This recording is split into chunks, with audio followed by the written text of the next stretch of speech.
یہ پکا کام ہے.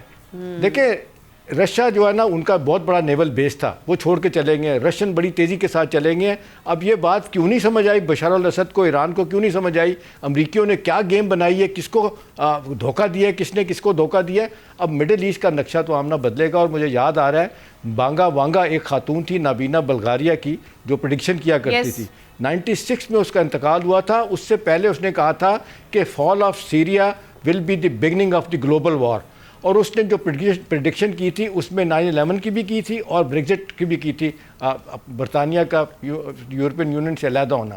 تو اب صورتحال جس طرف جا رہی ہے اب نا یہ مڈل ایسٹ کا نقشہ تو بدلنا ہی بدلنا ہے. اب بڑا واضح طور پہ لگ رہا ہے کہ امریکیوں نے پورا کا پورا جس طریقے سے لیوریج دیا اسرائیل کو کہ آپ مڈل ایسٹ کا نقشہ تبدیل کر دیں, اور وہاں پہ جو حکومتیں بیٹھی ہیں جس طریقے سے آپ دیکھ لیں رجیم چینج کیا گیا, اس سے پہلے عراق کا, لیبیا کا, اس کے بعد اور جگہوں پہ یمن کا کیا گیا, اب یہاں پہ کہا جا رہا ہے کہ یہ وارننگ باقی لوگوں کے لیے بھی ہے. تو میرا خیال ہے ایران اپنا یوکرین کی وار میں ضرورت سے زیادہ پھنسنے کے بعد رشیا جو ہے نا وہ کہا جا رہا ہے کہ انہوں نے ہاتھ اٹھا دیے.